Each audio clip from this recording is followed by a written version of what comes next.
আওয়ামী লীগের ভবিষ্যৎ কি মনে করেন?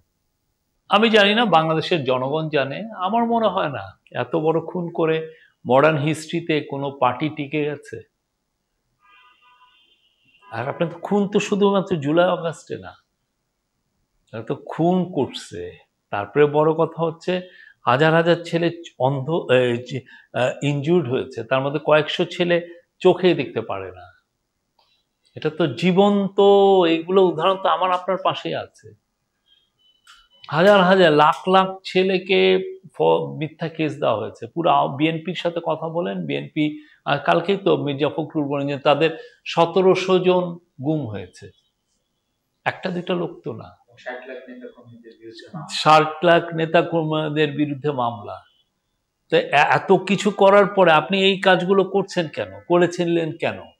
ভাবছেন যে এগুলো করে আমি ক্ষমতায় টিকতে পারবো, আমি সারা জীবন ক্ষমতায় থাকবো। পারলেন তো না। আপনি গুম করলেন 3-3.5 লোক, এক্সট্রা জুডিশিয়াল ক্রস ফায়ারে মারলেন 3000-এর মতো লোক। তারপরে তো আপনার কিছু হলে আপনি চিফ জাস্টিসকে আপনি পিটিয়ে মেরে তাকে আপনি বের করে দিয়েছেন। কে নাই, কে নাই, মানে তার যারা হয় নাই, যারাই তার মুখে একটু কথা বলেছে, বাচ্চা বাচ্চা ছেলেরা আহ, একটু শেখ মুজিব নিয়ে একটু কটূক্তি করেছেন, তার 7 বছর 14 বছর জেল হয়ে গেছে।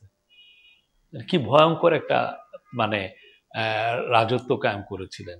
তো সেই জায়গায় মানুষ তাদেরকে সরিয়েছে। এখন আওয়ামী লীগের ভবিষ্যৎ কি আমি জানি না, বাট আমাদের গভর্নমেন্ট তো তাদের অ্যাক্টিভিটিস ব্যান করেছে, বলেছে যে যতদিন না তাদের বিচারগুলো হচ্ছে ততদিন এই ব্যান থাকবে।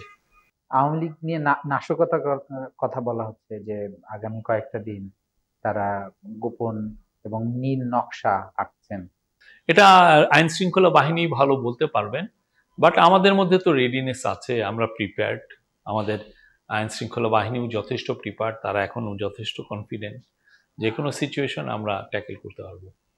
সেনাবাহিনীর সাথে ডক্টর ইউনূসের সম্পর্ক আসলে কেমন? আমি তো খারাপ কিছু দেখি না, সেনাবাহিনী এখনো মাঠে আছে, তারা আইন শৃঙ্খলা নিয়ন্ত্রণে তারা সাহায্য করছে, তাদেরকে ম্যাজিস্ট্রেসি পাওয়ার দেওয়া হয়েছে। আপনি গোপালগঞ্জে দেখেন এই যে এনসিপি লিডারদেরকে কিভাবে আপনি হাজার হাজার ছেলে, ইয়েরা পতিত স্বৈরাচারের সমর্থকরা অ্যাটাক করেছিল, তখন সেনাবাহিনী এবং ইয়ে মিলে তাদেরকে তো এই সিচুয়েশনটাকে আন্ডার কন্ট্রোলে এনেছে। সেনাবাহিনী খুবই ভাইটাল রোল প্লে করছে, খুবই কমেন্ডেবল, মানে প্রেইজ ওর্দি কাজ করছে তারা।